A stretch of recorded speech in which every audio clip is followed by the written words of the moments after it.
Crônicas do Amanhecer, por Feijão, Centro Espírita Allan Kardec. Balneário Gaivota, 4 de março de 2017. Papa pede que se reze pelas crianças ameaçadas pelo aborto.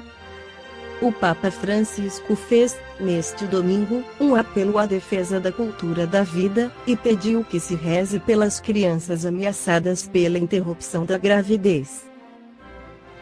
Todas as vidas são sagradas, façamos avançar a cultura da vida como resposta à lógica do desperdício e ao declínio demográfico, disse o Papa durante a chamada Jornada Mundial da Vida. Rezemos juntos pelas crianças ameaçadas pela interrupção da gravidez e pelas pessoas que se aproximam do final de suas vidas, acrescentou Francisco durante a tradicional oração do Angelus de domingo na Praça de São Pedro, no Vaticano.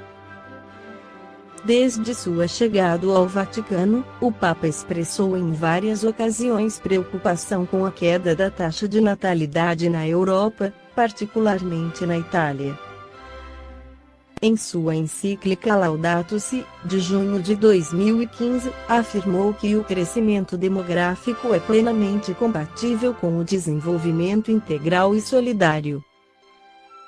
Como seus antecessores, o Papa Francisco, fiel à doutrina da Igreja Católica, é um feroz opositor ao aborto.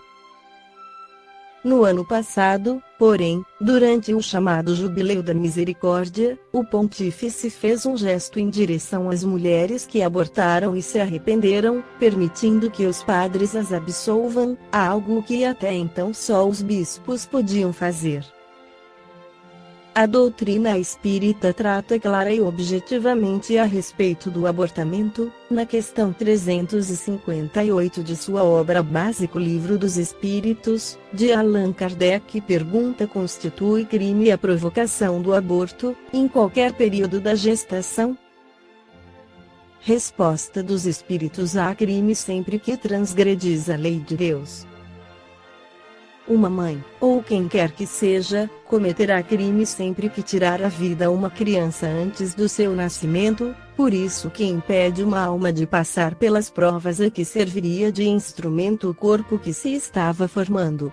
Sobre os direitos do ser humano, foi categórica a resposta dos espíritos superiores Allan Kardec na questão 880 de O Livro dos Espíritos pergunta qual o primeiro de todos os direitos naturais do homem.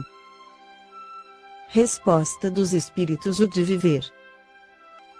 Por isso é que ninguém tem o de atentar contra a vida de seu semelhante, nem de fazer o que quer que possa comprometer-lhe a existência corporal. Para a doutrina espírita, está claramente definida a ocasião em que o ser espiritual se insere na estrutura celular, iniciando a vida biológica com todas as suas consequências.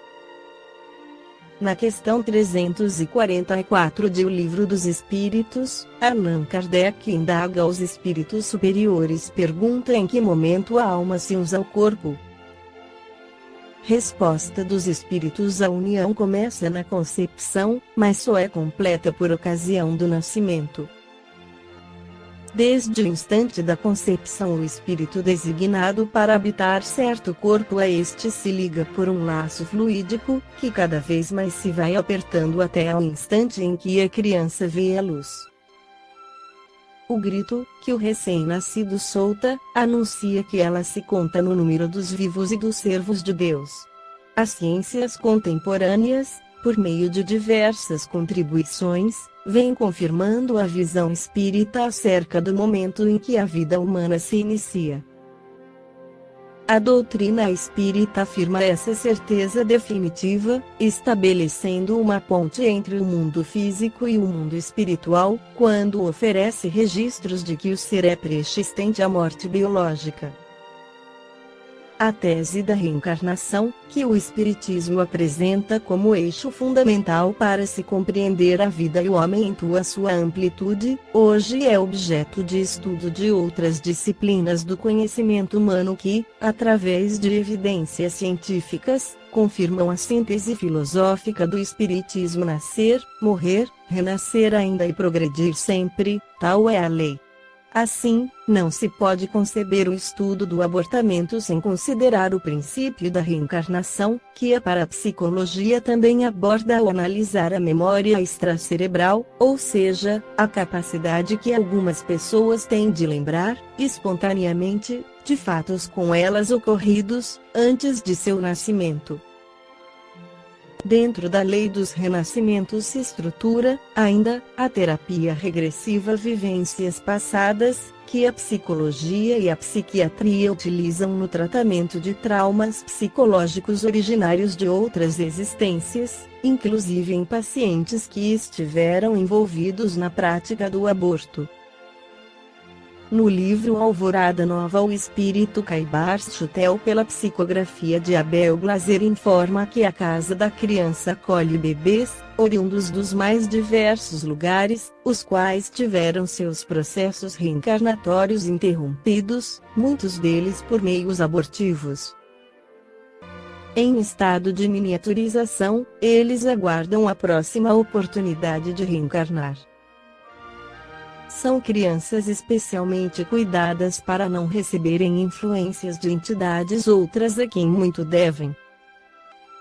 Quanto menor a sua forma de apresentação, maior é a atenção que recebem. É um local extremamente vigiado. Normalmente a entidade vitimada pelo aborto provocado retoma imediatamente a forma que possuía anteriormente, podendo, se não for um espírito esclarecido, passar a atormentar, num processo obsessivo, aquela que deveria ser sua mãe. Nesse caso, os pais tornam-se devedores perante a justiça divina. Quando há risco de vida para a mãe, o aborto é considerado terapêutico. Sabe-se, todavia, de um caso em que a genitora, mesmo recomendada pelo médico material abortar a criança, pelo grande risco que sua vida corria, não concordou, assumindo a responsabilidade alicerçada em singular fé. Mãe e filha vivem até hoje e são avó e genitora de várias outras crianças. Por outro lado, há espíritos que já em forma reduzida são ligados às suas futuras mães para completar o estágio que lhes falta cumprir antes de uma nova encarnação normal. Ao sofrerem o aborto, permanecem miniaturizados e são mantidos nessa forma até serem encaminhados a uma nova encarnação. Esta foi a crônica do amanhecer de 4 de março, por Feijão.